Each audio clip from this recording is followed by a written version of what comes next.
Empecemos, que ya estamos bastantes.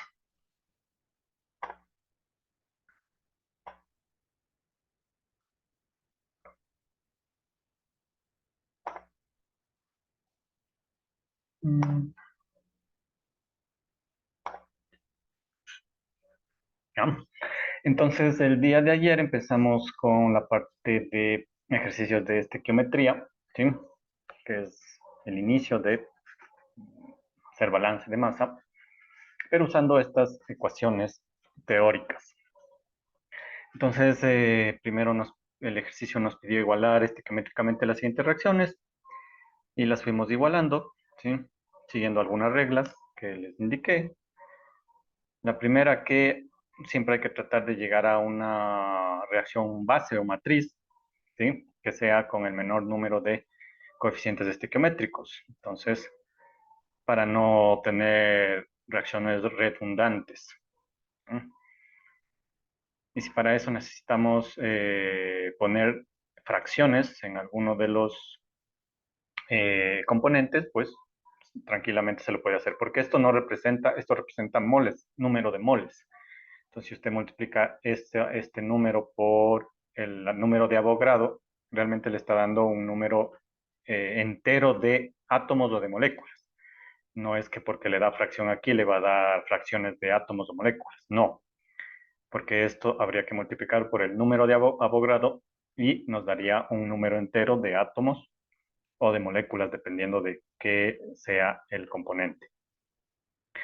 Y habíamos dicho que la otra regla era que el oxígeno, ¿sí? Suele ser el más problemático en balancear, entonces se le deja al último. Primero se empieza con los dos demás átomos y luego al final se trata de balancear el oxígeno, ¿no? Entonces esas dos simples reglas y se puede hacer un balance por tanteo, ¿sí? Por prueba y error, que es lo que estamos haciendo. De ahí para ecuaciones más complicadas, que no son de nuestro interés, ¿sí? Son más del interés de la asignatura de química, pues se puede usar algún método más avanzado, como el método de óxido de reducción, el método de electrón de valencia, el método algebraico, ¿sí? Entonces aquí simplemente estamos usando para estas reacciones que son medianamente simples, pues un tanteo, un balance a simple vista por conteo de átomos en reactivos y productos. Entonces hicimos algunos ejercicios donde básicamente lo que estábamos usando pues son las tres ecuaciones que habíamos nosotros ya visto, ¿no? Recuerden, es el porcentaje de exceso, porcentaje de conversión, conversión de reactivos y el rendimiento de los productos, ¿sí? No hay rendimiento de reactivos ni conversión de productos, ¿sí? La conversión es solo de reactivos y el rendimiento es solo de productos. Pero sirven para lo mismo, ¿no? Solo que por el lado del reactivo la conversión y por el lado de los productos del rendimiento. Y de ahí pues las fórmulas que ya conocemos y que usamos, que usted pues ya las tiene anotadas o las tiene en su PDF y las puede usar, ¿sí? No vamos a entrar más en ese detalle. Entonces aquí, bueno, hicimos varios ejercicios, ¿sí? Dependiendo de qué es lo que nos pedía. Creo que nos faltaban uno o dos, ¿sí? Entonces hagamos este último para ya pasar de este tema al último tema del curso. Y este lo puede hacer usted en su casa, ¿ya? Si es que desea, si es que tiene algún problema, pues me puede indicar el día lunes. Entonces, para acabar con este tema, dice que se tienen 100 moles de carburo de calcio que se hará reaccionar con oxígeno, perdón, según la reacción 4 dice. Si el rendimiento del óxido de calcio fue del 68%, calcular la cantidad de óxido de calcio producido y la cantidad de O2 consumido. Y nos dice cuál es la conversión del carburo de calcio. Entonces, con todo lo que hemos aprendido, aquí ya nos está dando casi toda la información, ¿no? Entonces dice, se tiene 100 moles de carburo de calcio que se hará reaccionar con O2. Como dice que se hará reaccionar, es obvio que el carburo de calcio y el oxígeno deben ser los reactantes. ¿Sí? Si no me hubiera dicho que se produjeron, pero no me dice eso. Entonces, yo tranquilamente puedo poner ya los reactivos. Carburo de calcio y oxígeno. Según la reacción 4, entonces habríamos que ver cuál era la reacción 4. 4 esta. Carburo de calcio más O2 nos da óxido de calcio más CO más monóxido.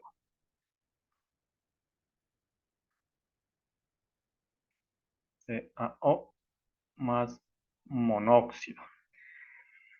Nos dice si el rendimiento de la reacción, rendimiento, eso debe ser de un producto, obviamente de este producto. Si el rendimiento del óxido de calcio fue del 68%, calcular la cantidad de óxido producido, óxido de calcio, y la cantidad de O2 consumido. Y nos pregunta cuál fue la conversión. Si es conversión, debe ser de algunos de los reactivos. En este caso nos pide la conversión del carburo de calcio. Nos pudo haber pedido la conversión del O2, ¿no? Pero ahí ya depende cómo esté el ejercicio. Antes de hacer cualquier cálculo estequiométrico, necesitamos balancear esta ecuación, ¿sí? Que ya la teníamos balanceada ayer. Entonces nos daba una mol de carburo con 3 medias moles de O2, una mol de óxido de calcio, 2 moles de monóxido. Entonces aquí sería 3 medios y 2 moles, ¿no? Y esta sería la ecuación teórica, ¿sí? Le insisto, esta reacción estequiométrica lo que nos indica es teóricamente lo que se necesita, las cantidades que se necesitan reaccionar para formar ciertos productos y en qué cantidades, ¿sí? Entonces, por cada mol de carburo que reaccione con 3 medias moles de O2, me debería dar teóricamente una mol de óxido y 2 moles de monóxido de carbono, ¿sí? Y en base a eso, los cálculos que hacemos son simple comparación. ¿Comparando qué? Comparando datos reales de alimentación de reactivos o formación de productos con los datos teóricos que tenemos, ¿ya? Entonces, aquí, ¿qué nos da de datos? Los datos reales. Nos dice que tiene 100 moles de carburo de calcio que serán reaccionar con oxígeno, bueno, nos dice cuánto, pero nos dice que el rendimiento, ¿sí? El rendimiento del óxido de calcio, que es un producto, es del 68%. Entonces nos pregunta, con esta información, cuánto óxido de calcio se formó, cuánto oxígeno se consumió y cuál fue la conversión del carburo. ¿Mm? Entonces, vamos con lo primero. Dice, calcular la cantidad de óxido de calcio producido, sabiendo que el rendimiento de óxido de calcio es del 68%. Entonces, aquí no hay a dónde irse, ¿no? La única información que tengo es del rendimiento, entonces necesariamente voy a tener que partir de la ecuación del rendimiento. Entonces, el rendimiento de óxido de calcio, que es del 68%, por dato, yo sé que es igual en fórmula a las moles, ¿sí? Las moles de óxido de calcio producidas, se me fue las moles de óxido de calcio producidas, vamos a subir esto acá,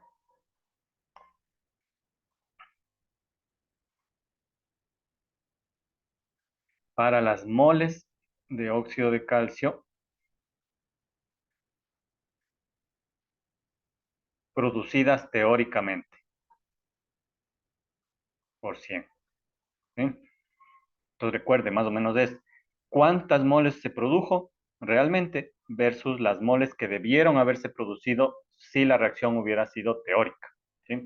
O sea, si las 100 moles hubieran reaccionado de carburo de calcio, ¿cuánto hubiera tenido de óxido de calcio? Entonces, las moles de carburo de calcio producidas, esas no la conozco, eso es lo que me está pidiendo, calcular la cantidad de óxido de calcio producido. Y las moles de óxido de calcio teóricas, esas son las que siempre voy a poder calcular. Siempre las que me pidan teóricas son las que se pueden calcular porque ahí voy a hacer uso de la ecuación teórica, que es la que se tiene siempre. Entonces, esas casi siempre, esas, mejor dicho, son las que siempre se pueden calcular. Entonces voy a empezar por esa.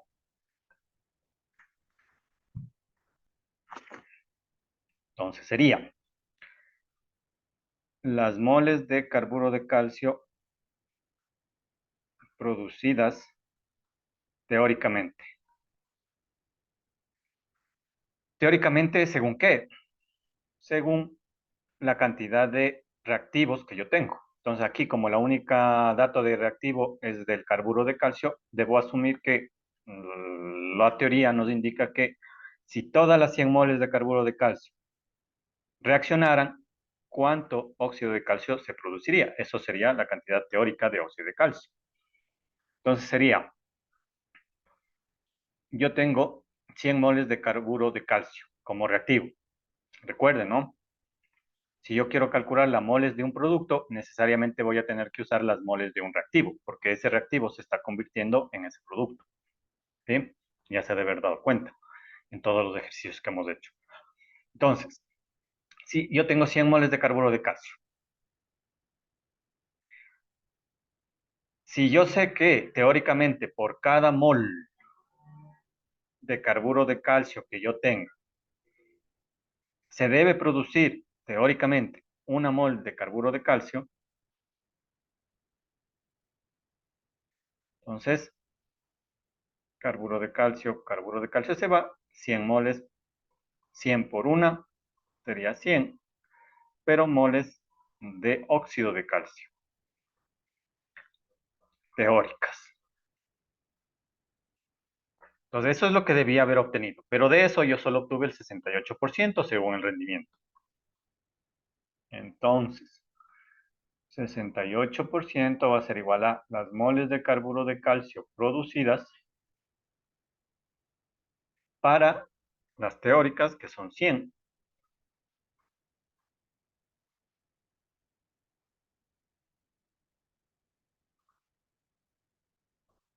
por 100. Entonces, las moles de carburo de calcio producidas realmente sería igual a 68% por 100 moles teóricas sobre 100%. ¿Sí? Este subiría a multiplicar, este bajaría a dividir. Este se va con este, se elimina porcentaje con porcentaje y me quedaría 68 moles de CaO producidas realmente. Esta sería la primera respuesta. Teóricamente debieron haber salido 100, pero realmente salieron 68, rendimiento del 68%. Luego me dice, ¿cuál fue la cantidad de O2 consumido? Entonces, las moles de O2 consumido o reaccionado. Y eso es obviamente con las cantidades reales que se hayan producido, ¿no? Entonces aquí hay que tener cuidado. Me dice la cantidad de O2 consumido. Entonces, yo no puedo usar las 100 moles de carburo de calcio porque yo ya sé que no reaccionaron todas las 100 moles. ¿Sí? Entonces, yo aquí tengo dos opciones. O calculo cuántas moles de carburo de calcio reaccionaron, porque sé que no son las 100 moles, o puedo hacer el cálculo sabiendo la cantidad real de óxido de calcio producido, porque esta ecuación se puede trabajar de cualquier forma, ¿no? Porque la relación es la que nos importa. Una mol de carburo produce una mol de óxido de calcio, o 3 medias moles de oxígeno producen una mol de óxido de calcio, o 2 moles de monóxido necesitan una mol de carburo de calcio, o 2 moles de monóxido necesitan 3 medias moles de oxígeno. Entonces, cuando ya tengo la ecuación balanceada, yo puedo hacer cualquier juego de relaciones estequiométricas, ¿sí? Con cualquiera de estos, porque están equilibrados, ya tienen equilibrada la ley de conservación de la masa. Entonces, no tengo ningún problema en usar cualquiera de los componentes para hacer el cálculo de los otros. Aquí lo que hay que tener cuidado es que, claro, me está pidiendo el oxígeno real consumido. Y ese debe ser con lo que realmente reaccionó de carburo de calcio, que no son las 100 moles.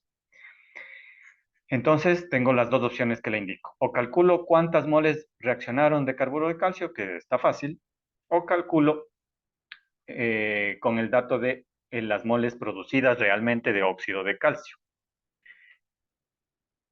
Entonces, yo voy a usar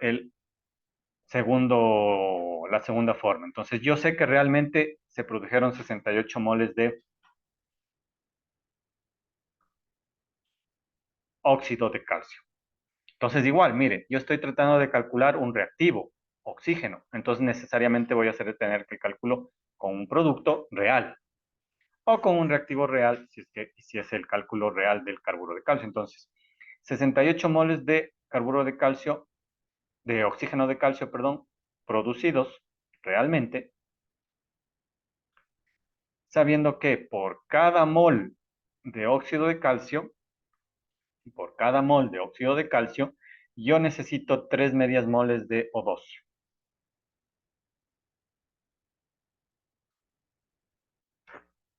Entonces hago el cálculo, 68 por 3 dividido para 2, 102.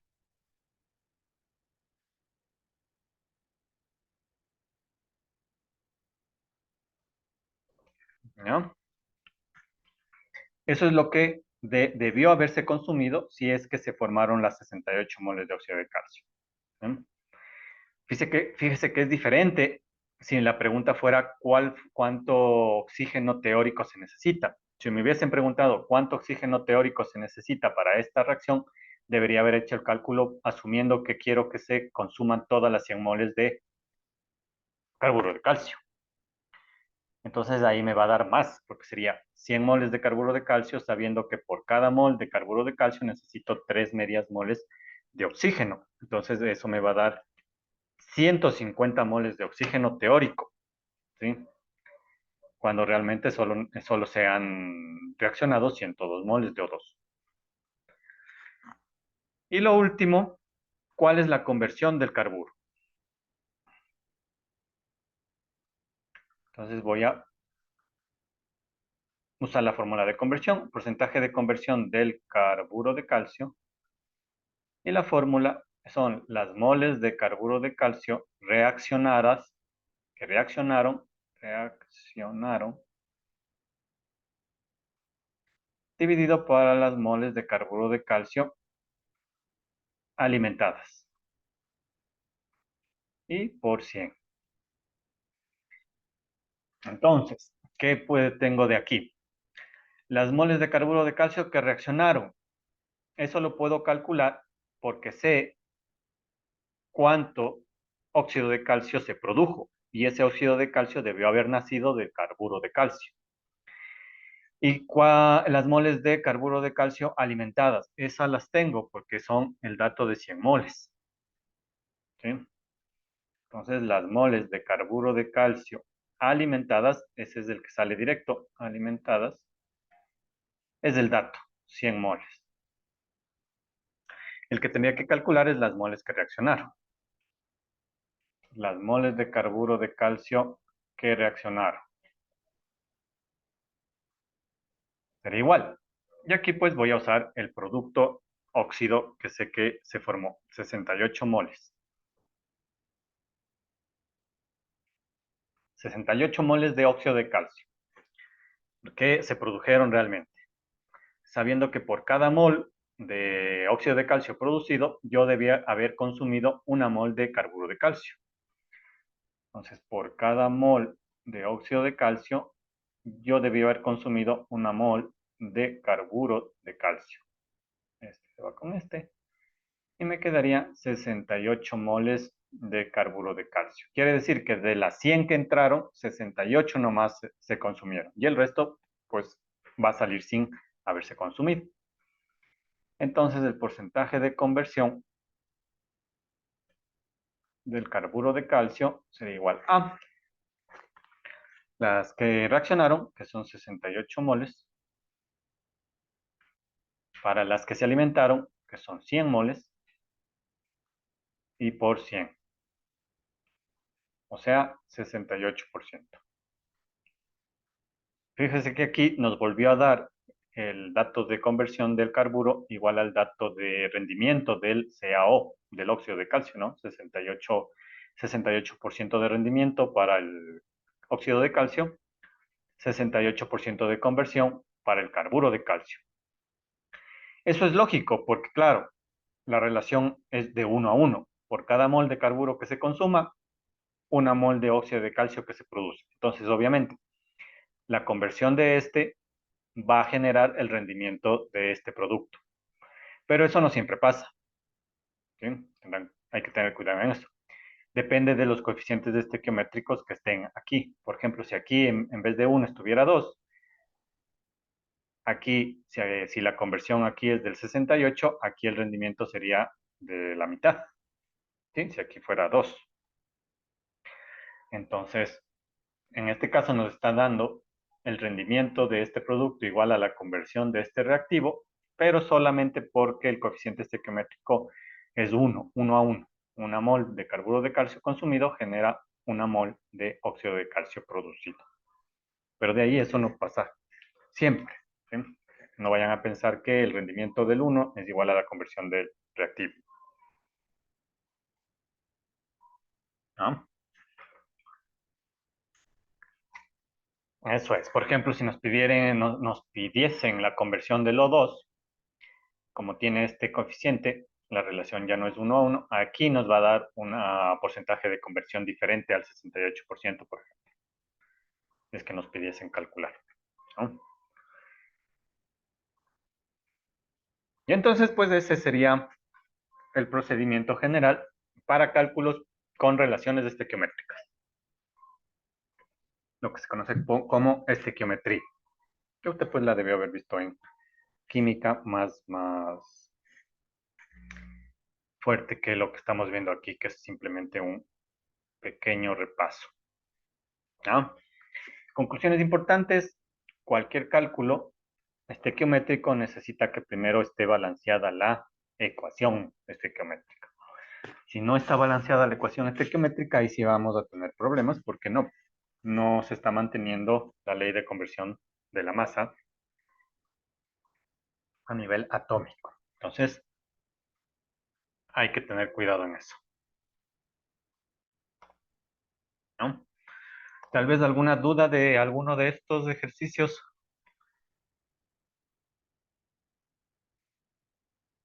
¿No? Entonces, bueno, yo creo que hemos hecho suficientes ejercicios. Esto lo puede hacer usted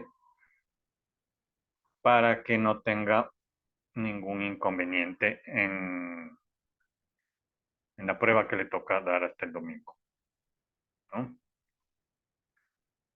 Entonces, tenemos ahí todo listo.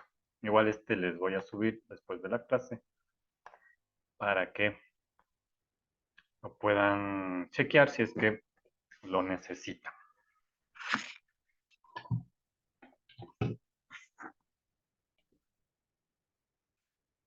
Entonces, veamos en qué nos hemos quedado. En los conceptos generales o fundamentales de esta unidad. Entonces, estos conceptos, lo que hemos visto hasta ahora, solo ha sido referido a la masa, ¿no? Fíjese que solo hemos trabajado con masas, ¿sí? De reactivos y productos. ¿Sí? No hemos hecho nada más. Pero obviamente, ya bueno, habiendo entendido qué es una reacción y las reacciones estequiométricas y cómo funciona, nos tocaría entrar al balance de masa, que nos indican que es similar al de los sistemas sin reacción. Obviamente, ¿sí? Porque la ley de conservación de la masa es general para cualquier sistema. Entonces, obviamente, vamos a volver a la ecuación de que masa que entra al sistema debe ser igual a masa que sale del sistema. Pero aquí vamos a tener dos acotaciones importantes. En sistemas con reacción, por el hecho de que vamos a estar obligados a usar la ecuación estequiométrica, porque es la que nos indica cómo se están manejando las cantidades atómicas y moleculares en la reacción, y como es más fácil manejar moles en las ecuaciones, también es más fácil generalmente manejar moles en los balances de masa. Entonces, en sistemas con reacción generalmente se prefiere usar moles y no masa en los balances. Por ende, el balance que nosotros ponemos de masa que entra igual a masa que sale, lo vamos a poner pero en moles, o sea, las moles que entren al sistema deben ser igual a las moles que salen del sistema. ¿Sí? Es lo mismo, solo que aquí se usa gramos, kilogramos o libras, y aquí se usa moles o sus múltiplos, ¿sí? Moles, kilomoles, milimoles, etc. Pero es la misma ecuación. Esa es la primera salvedad, ¿sí? Por el hecho de que se usa las ecuaciones estequiométricas que están escritas en base molar, ¿sí? Por los coeficientes estequiométricos.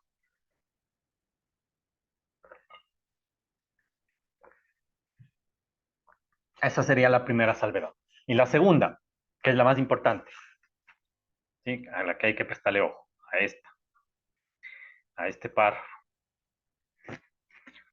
Nos dice, el único cambio es que se debe tomar en cuenta que ahora no se puede hacer balances totales de componentes, ya que varios componentes se consumen, entre paréntesis y comillas, desaparecen y otros se generan, entre comillas, aparecen.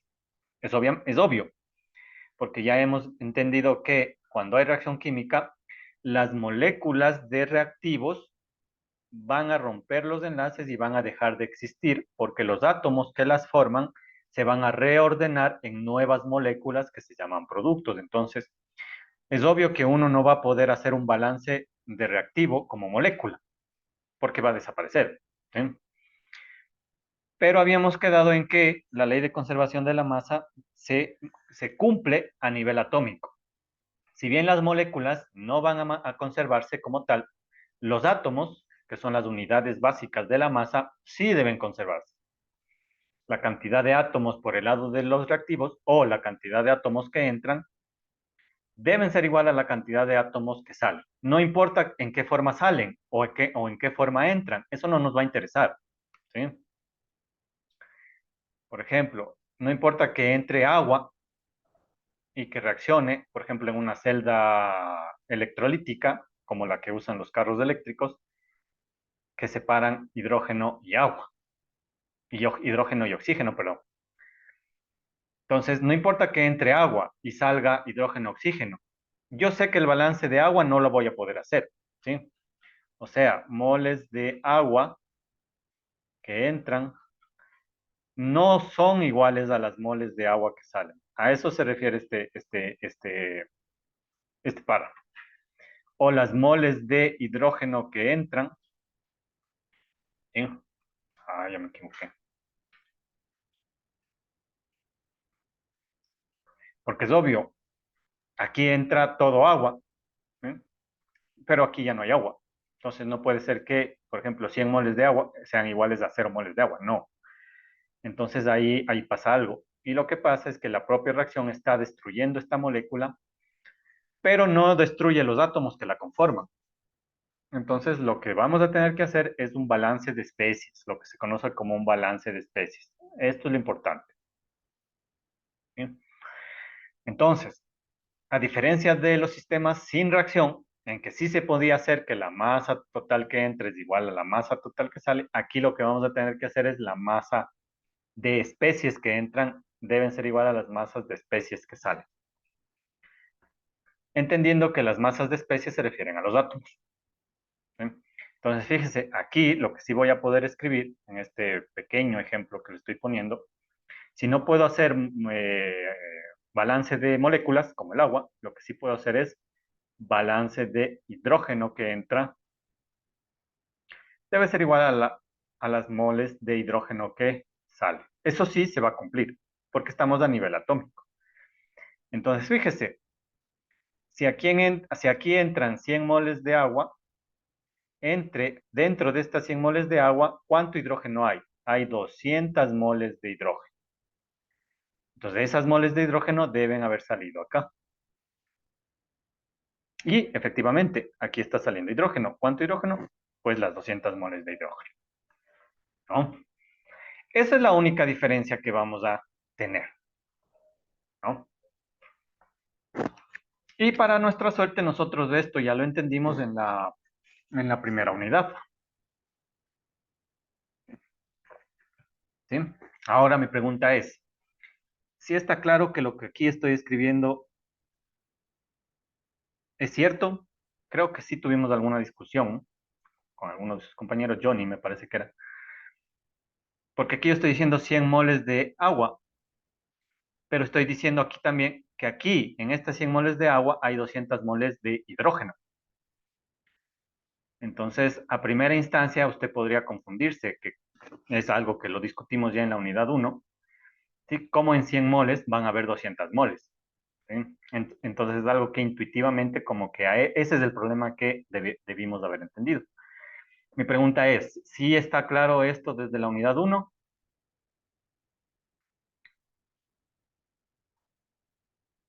para poder seguir? ¿Mm?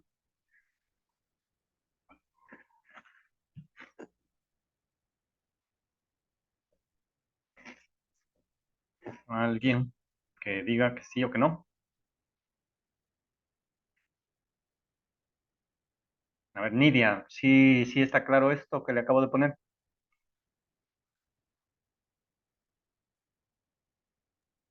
Bueno, yo lo que le entendí es que, por ejemplo, si entran 100 moles de agua, que es H2O, se pueden salir como hidrógeno y oxígeno separados. Sí, eso está bien. Pero esta Ya. parte que la vimos en la unidad uno, ¿sí estamos de acuerdo? 100 moles de agua tienen 200 moles de hidrógeno. ¿Sí recuerdan eso? Porque eso es importante. La verdad no lo recuerdo, no recuerdo. ¿Sí? Entonces recuerden que nosotros eso lo vimos, pero bueno, la unidad uno, recuerden que tuvimos esa discusión. Entonces, no importa, repitamos porque si no, no vamos a entender. Ahora vamos a tener que enfocarnos en esta ecuación. ¿Sí? Ley de conservación de la masa. Masa que entra, masa que sale. ¿Sí? Es indistinto, sea con reacción o sin reacción. La primera cuestión es que en sistemas con reacción, en lugar de usar masa, se usan moles.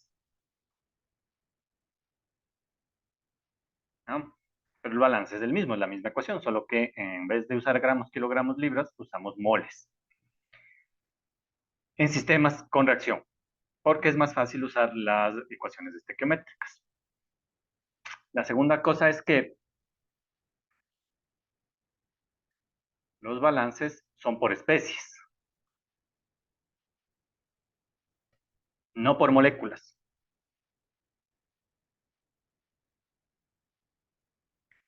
Entonces, esta ecuación que ahora vamos a usar, en realidad sería las moles que entran de la especie I deben ser igual a las moles que salen de la especie I. Entendiendo qué especie, yo me estoy refiriendo a átomos. Entonces, no importa en qué forma entre ese átomo, en qué molécula entre ese átomo, ni en qué molécula salga. Lo que me importa es la cantidad de átomos que entran como reactivo, que deben ser igual a las cantidades de átomos que salen como producto. Y aquí yo les estoy poniendo un ejemplo, ¿no?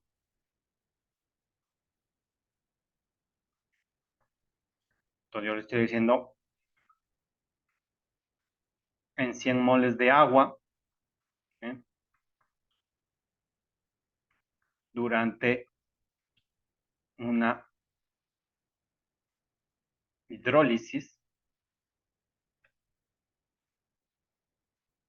que separa el hidrógeno del oxígeno,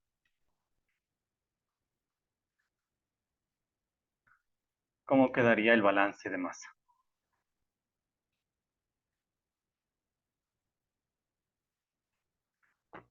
Eso es lo que más o menos le estoy tratando de explicar, que es algo que ya vimos. Entonces,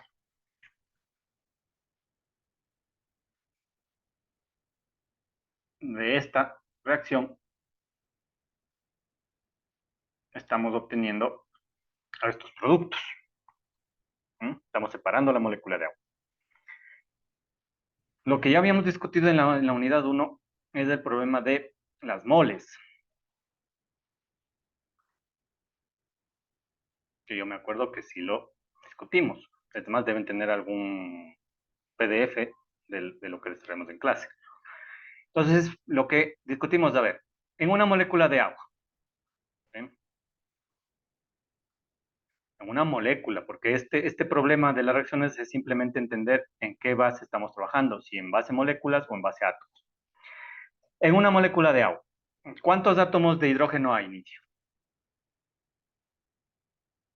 Dos, sí. Dos átomos. Y ya medio me recordé. Y un átomo de O2, de oxígeno, perdón. ¿Sí o no? Sí. Entonces nosotros habíamos dicho, pero yo no puedo trabajar con una molécula, ni con dos átomos de hidrógeno, ni con un átomo de oxígeno, porque eso no se puede hacer, no se puede tocar los átomos. Entonces hay que usar unidades más altas. Y entonces yo me acuerdo claramente que yo les dije, bueno, no usemos una molécula, usemos 100 moléculas. En 100 moléculas de agua, ¿cuántos átomos habrá de hidrógeno? Entonces simplemente había que multiplicar, ¿no es cierto? Si en una molécula hay dos átomos de hidrógeno, en 100 moléculas, obviamente, ¿habrá cuánto? 100, ¿Cuánto? 200. Obviamente, 200 átomos de hidrógeno y 100 átomos de oxígeno. Ahí viene el problema, la confusión que nosotros, ya me acuerdo, habíamos discutido. Porque fíjese, ¿cómo yo saqué que aquí en esta molécula había dos átomos de hidrógeno? Obviamente, porque en esta molécula yo cogí estos dos átomos y le multipliqué, ¿no es cierto? Una molécula por dos átomos de hidrógeno, dos átomos de hidrógeno. Aquí son 100 moléculas, entonces 100 moléculas por dos átomos de hidrógeno, 200 átomos de hidrógeno. 100 moléculas por un átomo de oxígeno, 100 átomos de oxígeno. Pero fíjese que ahí está lo que puede darnos duda, porque aquí si yo sumo, me estarían dando 3 átomos. Y aquí me estarían dando 300 átomos. Y la confusión venía del número, ¿no? Porque aquí decía, en una molécula hay 3 átomos, en 100 moléculas hay 300 átomos. Y decía, ¿cómo puede en uno haber 3 y en 100 haber 300? Sí, sí lo puede haber porque aquí estamos hablando de una molécula y aquí estamos hablando de 3 átomos. Estas son cosas diferentes. Eso era lo que teníamos claro ya. ¿Sí? Entonces, sí, como son cosas diferentes, sí puedo tener una molécula y 3 átomos. Y yo me acuerdo claramente que el ejemplo que puso Johnny, me parece, ¿sí? Que decía que en 3 animales yo puedo tener 2 vacas o un caballo, ¿sí? O lo que sea de animales. Entonces, mire, son cosas diferentes, pero que están relacionadas entre sí, ¿sí?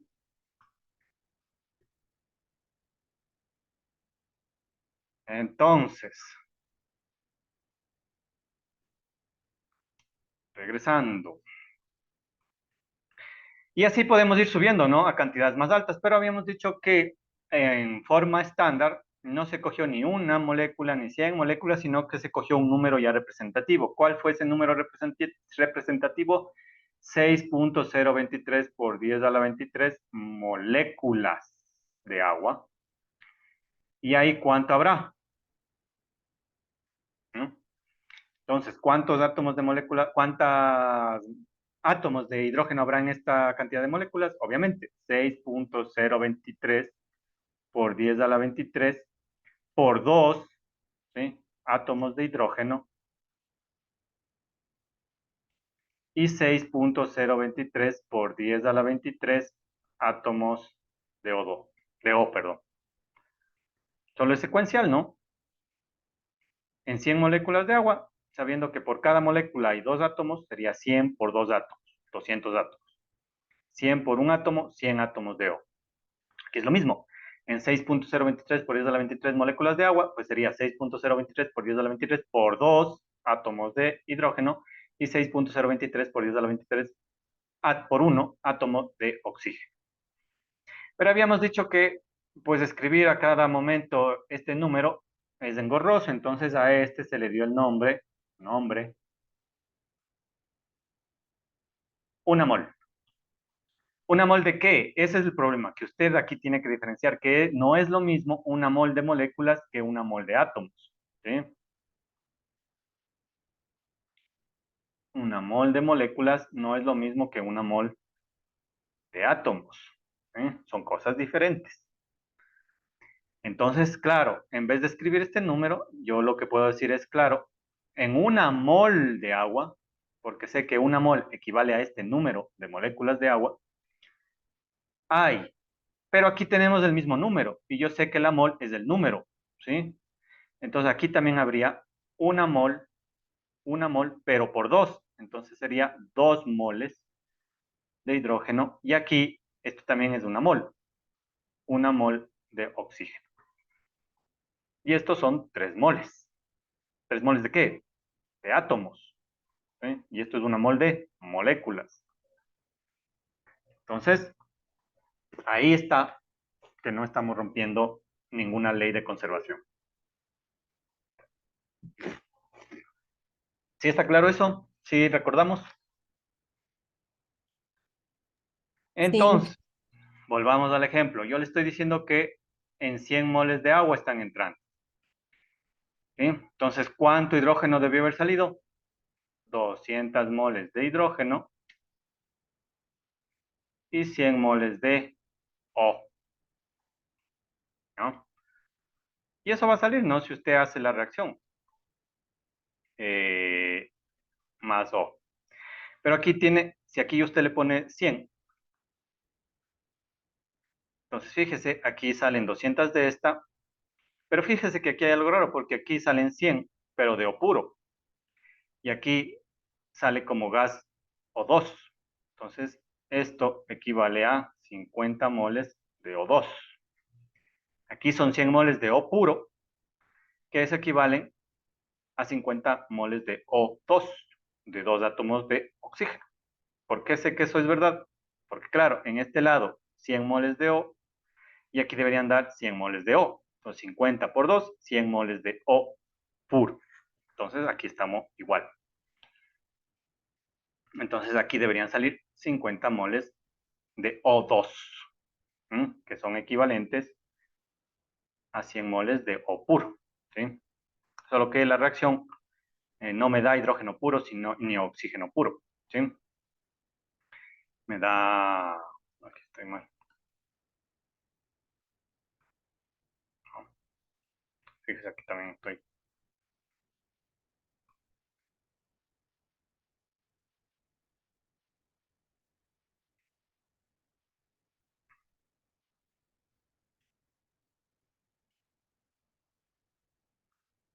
¿No? Entonces, según la reacción, el hidrógeno, es obvio, el hidrógeno y el oxígeno y todos los gases que son monoatómicos nunca salen solos, nunca salen como átomos, son muy inestables, entonces siempre salen en forma diatómica, sin forma molecular. Entonces, así es la ecuación. Pero el balance queda como está. Entonces, la parte importante es esta, ¿no? Hay que entender que vamos a tener que más o menos quitarnos de la mente la parte matemática, ¿sí? Y entender que sí, en una molécula o en 100 moléculas o en una mol, que es lo que me interesa, en una mol, sí puede haber 2 moles de hidrógeno y sí puede haber una mol de oxígeno o en cualquier otra molécula, simplemente hay que separar. ¿Sí? Por ejemplo, en el butano, ¿sí? En una mol de butano, con lo que sabemos, y es necesario para que usted haga el balance, ¿cuántas moles de carbono hay? A ver, Nidia, ¿cuántas moles de carbono hay en una mol de butano, que es 4H10? 4 moles de carbono, Sí, 4 moles de carbono. ¿Y cuántas de hidrógeno? 10 moles de hidrógeno. 10 moles de hidrógeno. Y ya, ahí hizo balance de masa. Eso es lo que vamos a tener que hacer en los ejercicios. Y se acabó.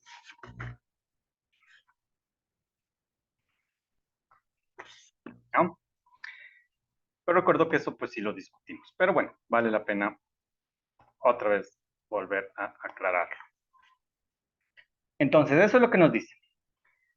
Luego nos dice, por último, de aquí en adelante el procedimiento es el mismo que en sistemas sin reacción, planteando tantas ecuaciones como incógnitas se tengan. ¿Sí? La única salvedad que hay que tener es que las ecuaciones van a salir con balances parciales de cada especie atómica, ¿sí? Haciendo que las moles que entran de esa especie deben ser igual a las moles que salgan de esa especie.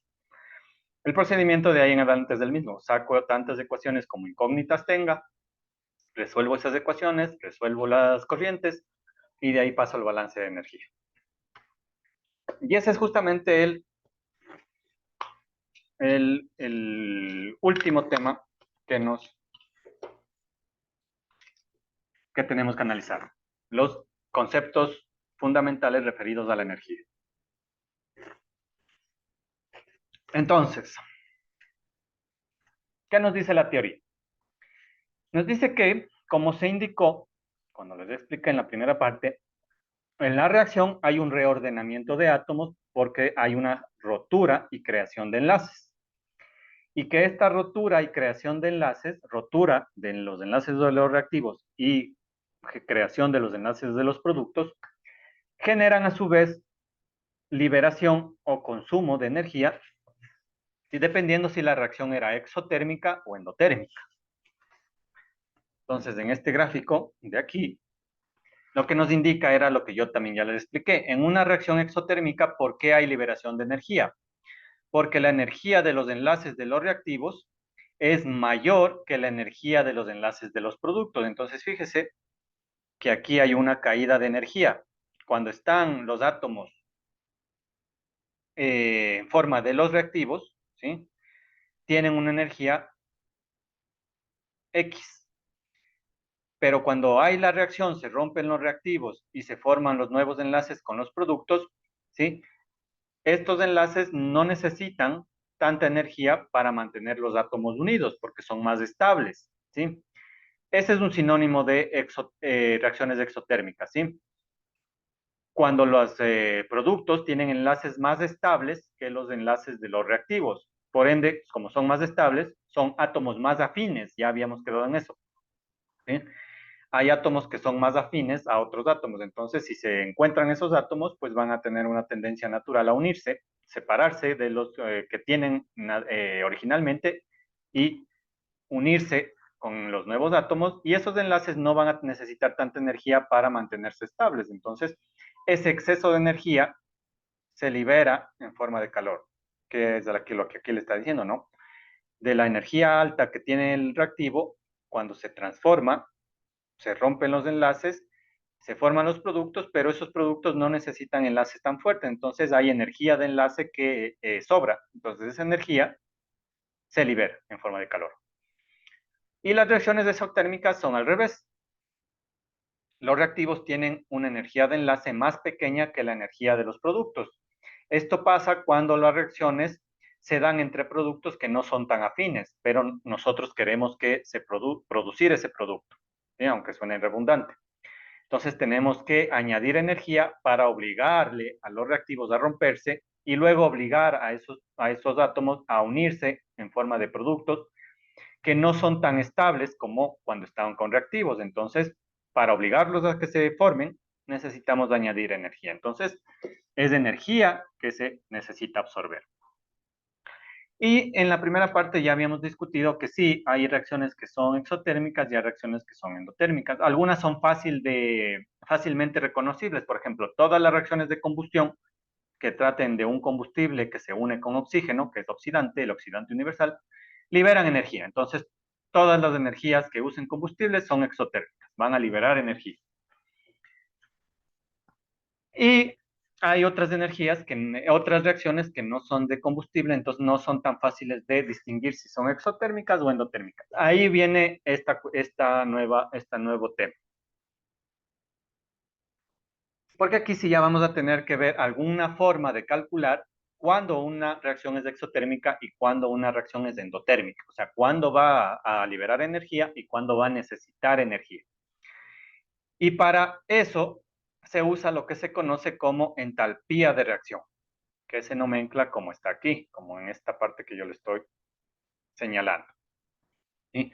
Si tenemos una reacción cualquiera que sea, en la que reactantes se están consumiendo y productos se están formando, la liberación de energía o la necesidad de que se entregue energía en forma de calor se puede calcular mediante un concepto que se llama entalpía de reacción, delta HRX estándar, ¿sí? Entalpía de reacción. ¿Por qué se le llama entalpía?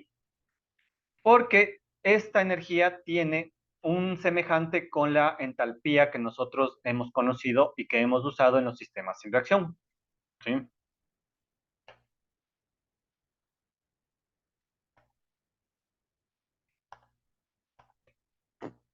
Entonces, recuerde que yo ya les expliqué lo que es la temperatura en realidad. La temperatura es un equivalente de movimiento atómico. A mayor movimiento, mayor temperatura, mayor movimiento, mayor T, y a menor movimiento, menor temperatura. Y habíamos dicho qué tipos de movimiento atómicos hay. Entonces habíamos dicho que si usted tiene un átomo, ¿sí?, que tiene ahí con sus enlaces, ha unido a otros átomos, ¿sí? Entonces estos átomos que están aquí pueden vibrar, ¿sí? No es que están estáticos, sino que vibran, o también pueden estirarse, ¿sí?, alejarse un poquito, luego regresar, alejarse un poquito, luego regresar. O también pueden hacer una especie de bamboleo, ¿sí? Rotar, ¿sí? Pueden vibrar, pueden estirarse, pueden rotar. Esos son los tres movimientos atómicos. ¿Con qué fuerza hagan estos tres movimientos? Pues eso lo llamamos temperatura. Si se están vibrando, estirando y rotando bien fuerte, tienen una temperatura alta. Y si no, tienen una temperatura baja. Entonces, esto nosotros lo habíamos dicho que la entalpía, que lo nomenclamos, sí, es una medida térmica. O sea, eso equivale a una medida de movimiento atómico. ¿Sí? Mientras más movimiento atómico hay, mayor temperatura. Y mientras mayor temperatura, mayor entalpía. ¿Sí? Ahora, la entalpía de reacción, que se nomencla así, delta H, reacción estándar, es una medida de movimiento de los enlaces. ¿Sí? De estos.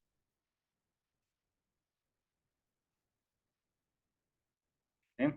Porque recuerde, en una reacción se van a romper enlaces y se van a generar enlaces. Entonces, qué tan fuertes sean estos enlaces para romperse o qué tan fuertes sean estos enlaces para unirse o generarse, eso también demuestra una medida de movimiento, ¿sí? Porque para que esta molécula se rompa va a tener que vibrar muy fuerte, ¿sí?, o elongarse muy fuerte hasta que en algún punto el átomo al que está unido se separe, entonces el enlace se rompe. Entonces indirectamente es una medida de movimiento atómico también. Por ende se le dio un nombre similar, entalpía, pero se le aumentó esta palabra que es entalpía de reacción para referirse únicamente cuando tratemos de la rotura y generación de enlaces durante una reacción. Entonces se le dio el mismo nombre, ¿no?, para que quede claro eso. ¿no? Entonces, sigamos, dice, cuando tenemos un proceso de reacción, siempre se nos dará la ecuación estequiométrica, obviamente, que es la que representa el balance de masa, que es lo que hemos estado haciendo, junto con el valor de la entalpía de reacción, que en cambio representa la energía liberada o absorbida, positiva o negativa, dependiendo si es en reacción exotérmica o reacción endotérmica, ¿sí? Como aquí le indica. ¿Sí? Entonces, esta nueva propiedad, que es delta H reacción estándar, es del calor que se libera o el calor que se necesita entregar. Solo que en vez de llamarle calor, como tiene un semejante con el movimiento atómico de la temperatura, sino referido a los enlaces, se le dio el nombre de entalpía de reacción. Entonces, cuando es positivo, sí, es mayor a cero, quiere decir que es calor que necesita ser entregado a la reacción para que se dé, es endotérmica. Y cuando este valor de entalpía de reacción es negativo o menor a cero, es el calor que es negativo que va a salir de la reacción porque es una reacción exotérmica, ¿no? Entonces, lo que le dice aquí es que cuando nos van a dar un ejercicio en sistemas con reacción, nos tienen que dar dos cosas. La primera cosa que nos van a dar es la reacción, ¿sí? Porque la reacción nos indica la ley de conservación de la masa por los átomos. Y la segunda cosa que nos van a dar es este valor, en la entalpía de reacción, porque esta nos indica la ley de conservación de la energía. Y con esas dos cosas nosotros podemos hacer los cálculos de balance. Ahora, ¿cómo se calcula esa entalpía de reacción? Que es la otra parte. Nos dice que para hallar esta entalpía de reacción, se parte de un concepto denominado entalpía de formación estándar. ¿Sí? Entonces, ¿qué es la entalpía de formación estándar? Nos indica que la entalpía de formación estándar indica la energía que se requiere para formar un compuesto a partir de los elementos que lo constituyen. ¿Sí? Son datos experimentales calculados a condiciones de estándar, es decir, a 25 grados centígrados y una atmósfera. Esto es importante. En el laboratorio, ¿qué es lo que le quiere decir? Para calcular el calor que se necesita entregar a una reacción para que se dé, o que va a salir como calor durante una reacción exotérmica, eso ya se lo tiene tabulado, ¿sí? Porque se lo ha hecho experimentalmente en laboratorio. Entonces, han cogido los reactivos, ¿sí? De cualquier reacción y los han puesto en un reactor a 25 grados centígrados y una atmósfera y los han hecho reaccionar. Y han tomado la medida del calor que sale, si es que es una reacción exotérmica, y lo tabularon, o del calor que se necesita añadir para obligarle a los reactivos a que reaccionen. Entonces ese sería el calor que se necesita entregar. Y esos calores tabulados se conocen como entalpías de reacción. Ahora, estos valores ya están tabulados, ¿sí? No los vamos a tener nosotros que hacer. Y lo están tabulados en tablas como esta que está aquí ejemplificada. Entalpías de formación. Y aquí esta es la parte importante. Siempre van a estar dadas a 25 grados centígrados y una atmósfera. ¿Por qué? Porque a esas condiciones son las que se usaron en el laboratorio para realizar las reacciones y obtener los datos experimentales, ¿no? Entonces, ¿cómo se hace o cómo se usa la entalpía de formación, ¿no? Para calcular la entalpía de reacción? Entonces, si aquí usted se fija, nos dice que la entalpía de formación estándar, ¿sí? De estos de aquí, nos indican la energía que se requiere para formar el compuesto a partir de sus productos, de sus componentes, ¿sí? Entonces, por ejemplo, para formar cloruro de sodio a partir de sodio y de cloro, que son los componentes, ¿sí?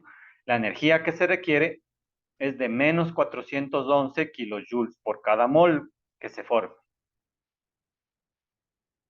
Entonces, fíjese que este dato es muy importante porque primero es negativo. Si es negativo y es de entalpía, quiere decir que es de energía que va a salir durante la formación. Quiere decir que en el laboratorio, cuando hicieron el experimento de coger cloruro y coger sodio y formar cloruro de sodio a 25 grados centígrados de una atmósfera, se liberaron 411 kilojoules de energía por cada mol en forma de calor, ¿no? Y entonces, lo que nos dice es que si nosotros queremos calcular la entalpía de reacción, vamos a tener que usar la entalpía de formación de los componentes, ¿sí? Usando esta ecuación que está aquí, que es la que nos interesa. La entalpía de reacción estándar es igual a la sumatoria de la energía de formación de los productos menos la suma de la energía de formación de los reactivos. ¿Dónde hallamos estos datos de entalpías de formación? Esos son los que están tabulados, ¿sí? En tablas. Entonces simplemente hay que ver la reacción, quiénes son los reactivos, quiénes son los productos, buscar en tablas sus entalpías de formación, hacer el cálculo y vamos a sacar la entalpía de reacción. Y de ahí vemos si es positivo, el resultado es una reacción endotérmica. Y si es negativo, es una reacción exotérmica. Y esas dos nos van a permitir definir propiamente el tipo de reacción con la que estamos trabajando, ¿no? Entonces aquí tiene la fórmula, recuérdela, la tiene en su PDF. Entonces, vamos a hacer este ejemplo para que quede claro, ¿ya? Entonces nos dice, calcular la entalpía de reacción estándar durante la combustión de carbono con oxígeno para dar CO2. Entonces vamos manejando esa para pues ahí ya ir viendo en forma más clara esto que les estoy poniendo. Entonces aquí les voy a explicar todo eso aparte.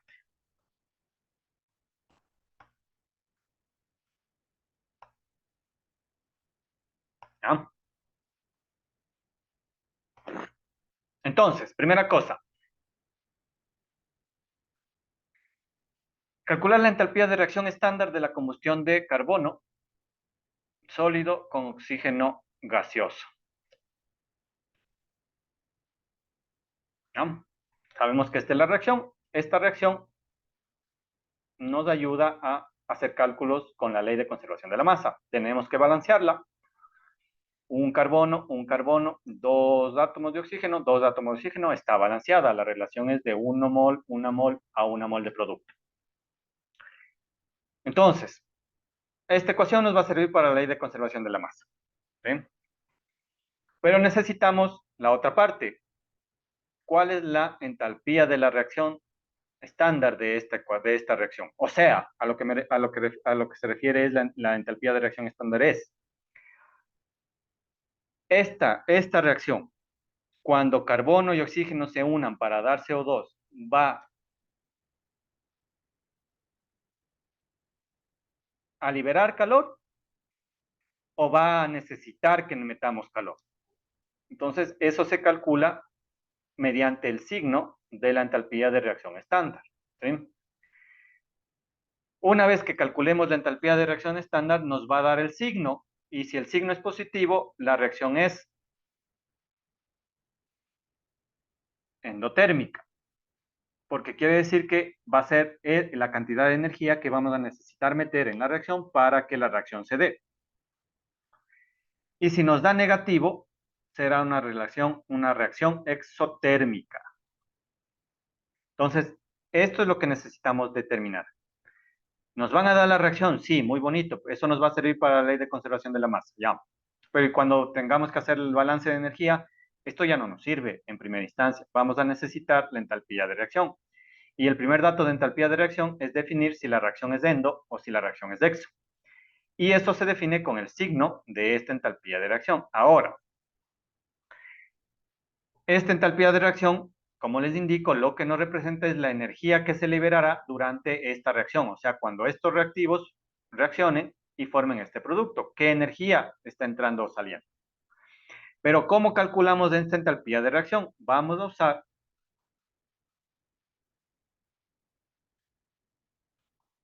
la fórmula que acabamos de ver. La entalpía de reacción estándar se calcula sumando, ¿sí?, la energía de formación de los productos y restando la energía de formación de los reactantes. ¿Cómo se calcula la energía de formación de los productos? Pues multiplicamos los coeficientes estequiométricos, ¿sí?, de los productos, que yo le voy a nomenclar con esta letra, ¿sí?, por la entalpía de formación estándar de los productos. Y a esa le voy a restar, me equivoqué,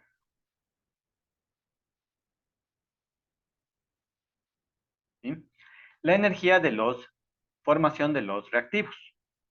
Entonces sería los coeficientes de cada reactivo, por eso es importante que esté igualada la ecuación, por la entalpía de formación estándar de cada reactivo. ¿Mm? Ahora, ¿qué es la entalpía de formación estándar? Que no es igual a la entalpía de reacción, ¿sí? La entalpía de formación estándar es la energía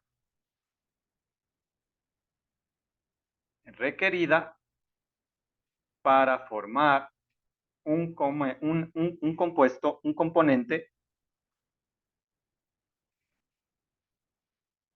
a partir de los elementos que lo constituyen.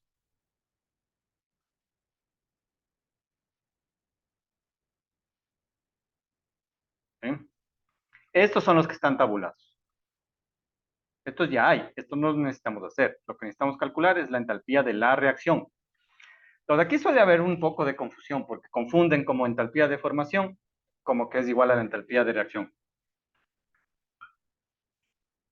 Pero no es así, ¿sí? Por ejemplo, la entalpía de formación estándar del dióxido de carbono, que es uno de los componentes de esta reacción, es del CO2, es un producto. ¿Sí? ¿Esto a qué es igual? Conociendo que esto ya está tabulado, ¿no? Esto ya está tabulado. Es más, estos son los que se han hecho experimentalmente. Entonces creo que hay... Sí, aquí está, mire.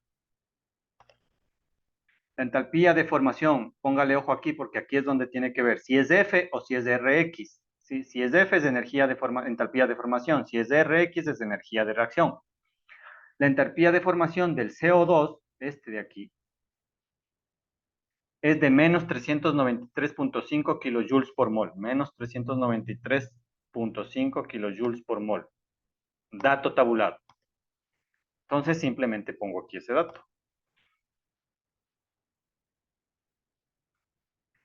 Es menos 393.5 kilojoules por mol. ¿Pero qué representa esto? Representa lo que le estoy diciendo. La entalpía de formación es la energía requerida para formar ese compuesto a partir de los elementos que lo constituyen y son los que se han hecho experimentalmente y están tabulados. Entonces, ¿esta energía qué representa? No representa esta reacción, ¿sí? No representa esta reacción. Lo que representa esta energía es, para yo obtener dióxido de carbono gaseoso, a partir de los elementos que lo constituyen. Quiere decir que yo aquí debía haber obtenido carbono y oxígeno, ¿sí? Esos son los elementos que lo constituyen. Entonces, esta reacción, para que esta reacción se dé, se necesita esta cantidad de energía. Y nos da el valor negativo, quiere decir que en el laboratorio el calor que se extrajo es de menos 393.5 kilojoules por cada mol de dióxido de carbono que se ha obtenido, ¿no?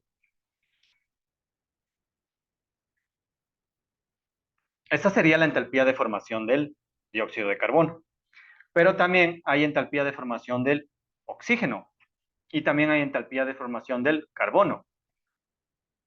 Entonces, si yo obtengo de tablas esos tres entalpías de formación y hago la sumatoria de los productos y le resto la de los reactivos, me da ahí sí la energía relacionada con esta reacción. Que en este caso es la misma, ¿no? Porque es la misma reacción, ¿sí? ¿Por qué? Porque la entalpía de combustión del carbono con oxígeno para dar CO2 es también, en este caso, la energía de formación del propio dióxido de carbono. Pero eso no siempre pasa, ¿no? Eso pasa en esta reacción. Listo, eso es la entalpía de formación. Y esta es la entalpía de reacción. Entonces, ahora, calculando la entalpía de reacción estándar. ¿Eh? Esto simplemente es la explicación de la entalpía de formación, lo que representa. Ahora, la entalpía de reacción estándar de esta reacción de aquí, que es la que me interesa, no me interesa la de formación de ninguno de estos, ni de reactivos ni de producto, lo que me interesa es la reacción.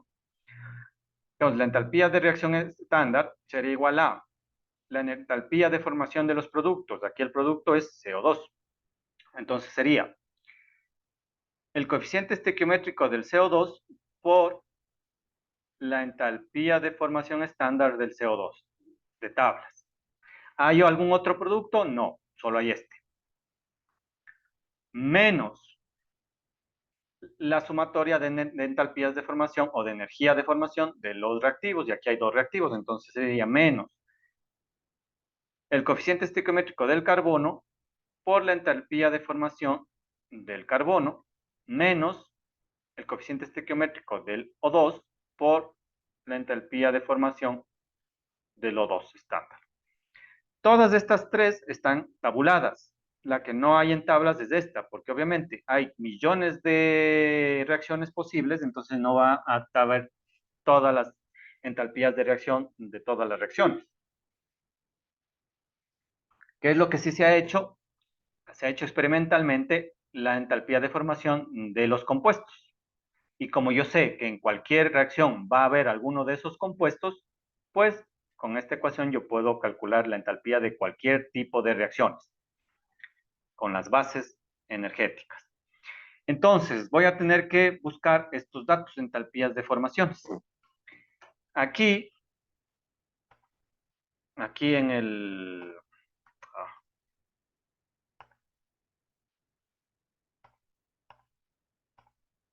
Aquí en la presentación, pues hay una tablita que les he puesto yo, cogida de internet, pero hay que ver si hay de todos, ¿no? Entonces, yo necesito la entalpía de formación del CO2. Esa ya la tengo, es esta. Pero no tengo la entalpía de formación ni del carbono ni del oxígeno, ¿sí? Porque es una tabla muy chiquita. Entonces, yo en su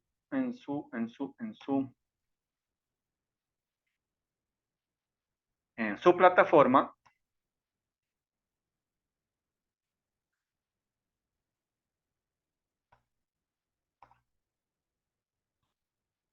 les incluí un PDF con un anexo donde están, ¿sí? Si usted se fija, el último anexo del curso es este, entalpías de formación y de combustión. Entonces, eso nos va a servir a nosotros para buscar esos datos de entalpías de formación. O también lo puede buscar en internet, ¿no? Entalpía de formación del CO2. ¿Eh? Entonces ahí también le va a dar, ¿sí? Menos 393 kilojoules por mol, que es lo que nos daba de dato. ¿Sí? Entonces usted pone ahí cualquier entalpía de formación y ya tiene ahí. Nosotros también podemos usar datos de tablas y una de las tablas es la que yo le estoy dando. Entonces aquí estamos. Un poco más grande. Entonces fíjese que aquí le dice, Hertz es calores, y energías libres de formación de compuestos inorgánicos. Entonces, aquí están los compuestos, en qué estado está, o sea, sólido, líquido, gaseoso, y aquí está head of formation, calor de formación, o entalpía de formación, delta H, a 25 grados centígrados y una atmósfera. A este de aquí no le pare bola porque es otra propiedad termodinámica. Sirve para cálculos de equilibrio químico. Entonces, a nosotros nos interesa esto. Entonces, busquemos ahí el CO2, el C y el O.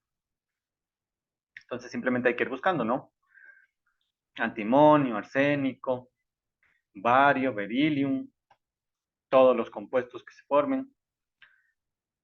Cadmio, calcio, carbón, aquí está. Aquí está, mira. Entonces, dice que la entalpía de formación del carbono, como grafito, que es el que se usa en carbón mineral, es de 0. Entonces, anotamos ese dato.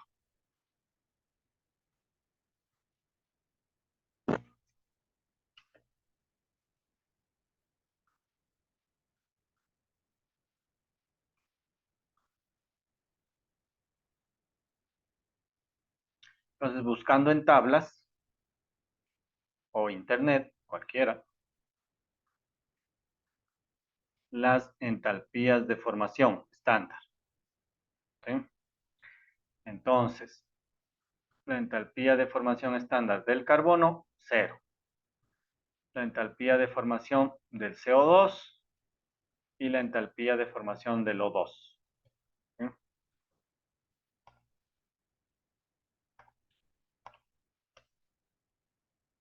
Entonces, la del carbono en forma de grafito es 0.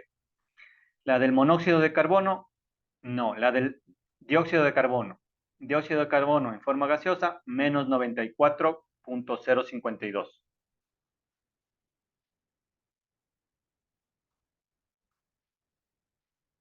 ¿Sí? Menos 94.052. ¿No? Y la del O2,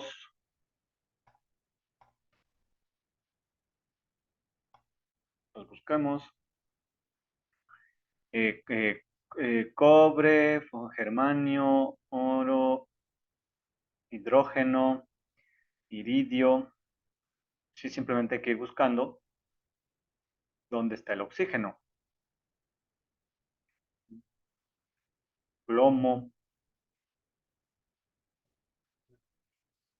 O sea, aquí lo que está dividido esta tabla es por átomo y todos los compuestos formados por ese átomo. Por ejemplo, el manganeso, y de aquí hay el carbonato de manganeso, qué entalpía de formación. El cloruro de manganeso, qué energía de formación. Y así, todos los compuestos que se formen con manganeso están ahí. Lo que necesito ahora es del oxígeno. Aquí está. Oxígeno. ¿Sí? Para que se forme O2 gaseoso, la entalpía de formación es de 0.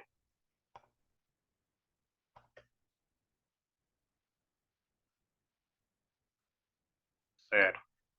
Pero necesito las unidades, ¿no? ¿Qué unidades maneja esta tabla? Mm, aquí está. Kilocalorías por mol.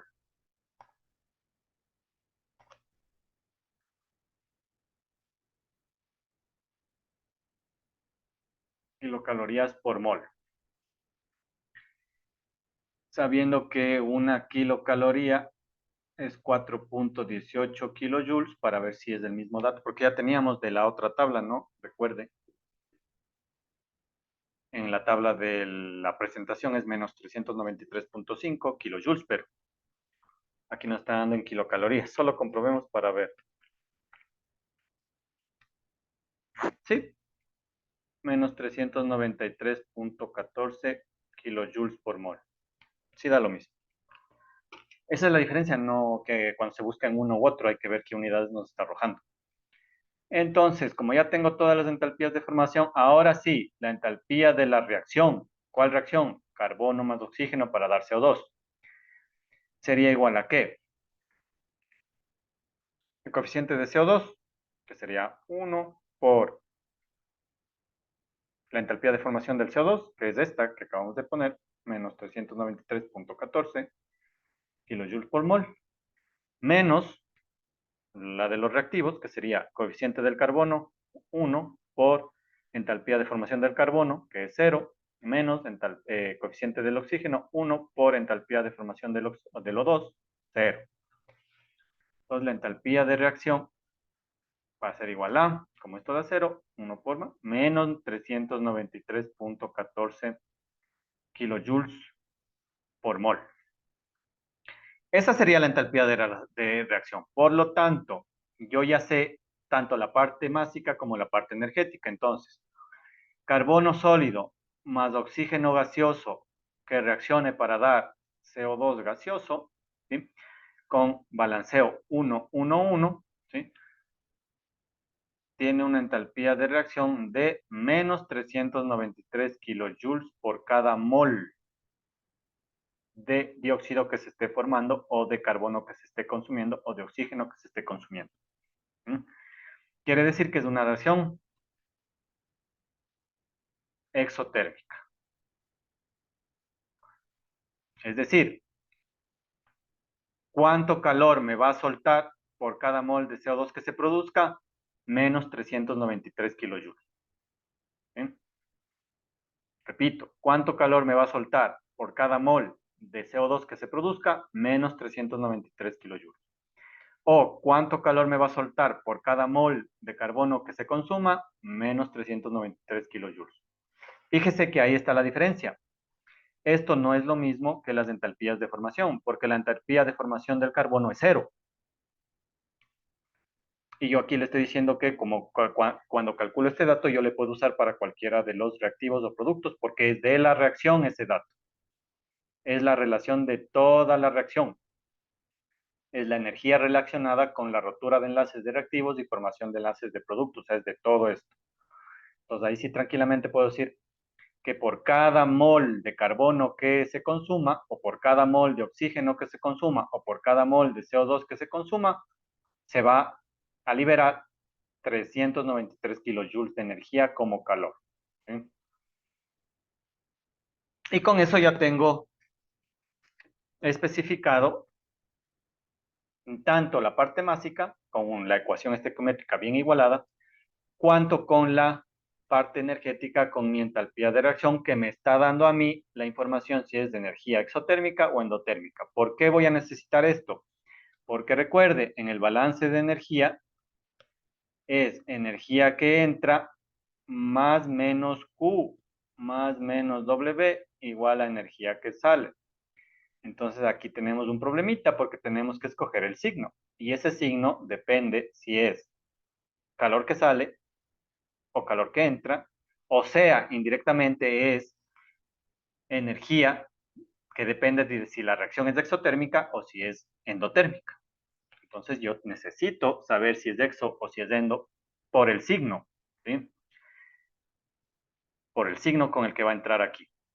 Porque la ecuación de balances es la misma, tanto de masa como de energía. Entonces está atado, ¿sí? Está atado al signo para la ecuación. Entonces así se calcula la entalpía de una reacción usando las entalpías de formación que ya vemos que es. ¿Sí? Entonces le vuelvo a insistir. La entalpía de reacción es la cantidad de energía relacionada con toda la reacción, es decir, con los enlaces que se están rompiendo por el lado de los reactivos y con los enlaces que se están produciendo por el lado de los productos. Eso, a su vez, genera un balance energético que me libera energía o necesita energía. Con esta energía está relacionada la entalpía de reacción. Y esa entalpía de reacción se calcula usando las entalpías de formación de los productos y restándole la entalpía de formación de los reactivos. Y la entalpía de formación, en cambio, es la energía requerida para formar cada componente, ya sea producto o reactivo, a partir de sus elementos. Y esos son los que se hicieron a nivel laboratorio y que se tabularon durante décadas, ¿sí?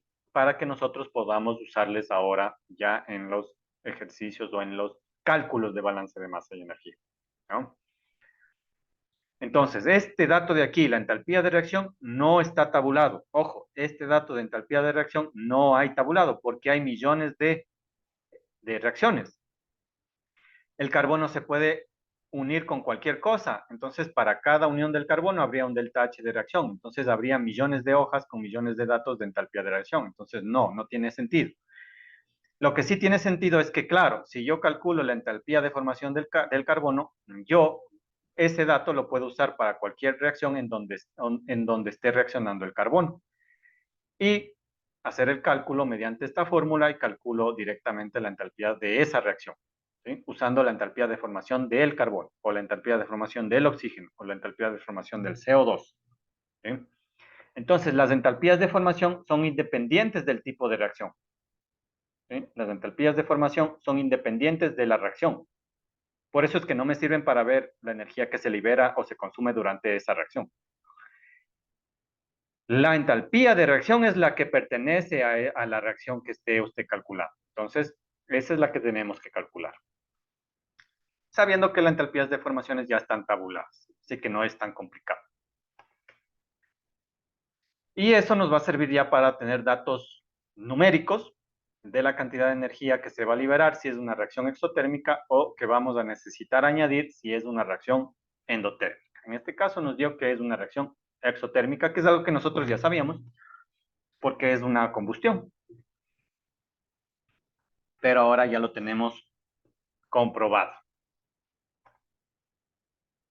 ¿No?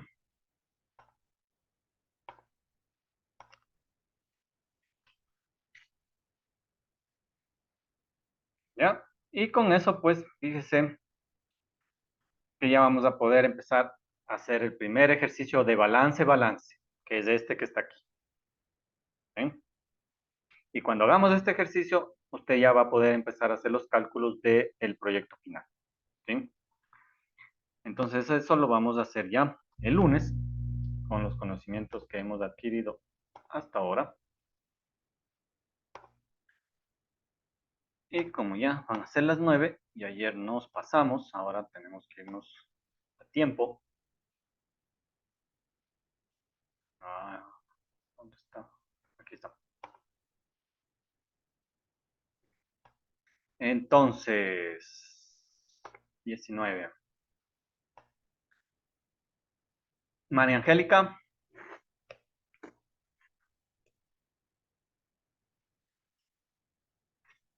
Hugo, tal vez. Huguito no está, el resto estamos todos, sí. Dije, Hugo a mí me escribió, me dijo que le había ido la energía eléctrica y no podía conectarse. Ya, no hay problema. Y Ketty nos dice que estamos todos menos uno. Le creemos. Sí, Sí, que sí estamos, sí estamos. sí, le creemos porque está en los chats. Están todos. ¿Qué más da? Ya no. ¿Qué iba a hacer? Deja de compartir. Entonces, eso es, chicos. Entonces, ya el lunes empezamos a hacer los ejercicios de la última parte, que son súper fáciles. Es más, son más fáciles que los que hicimos en la unidad 1, por eso no deberían preocuparse. Y ya para que empiecen a hacer la parte técnica de práctica del proyecto final. Y con eso acabaríamos ya nuestra última semana, chicos. Entonces, me despido. Tengan un buen fin de semana.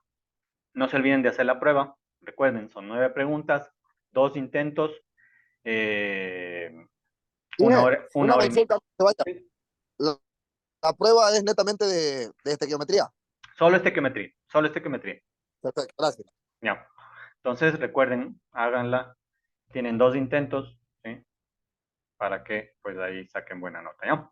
Entonces, eso es todo, chicos. Nos vemos el día lunes. Hasta el lunes. Hasta el lunes. Pasen bien. Hasta el lunes, Chao, muchas chicos. gracias.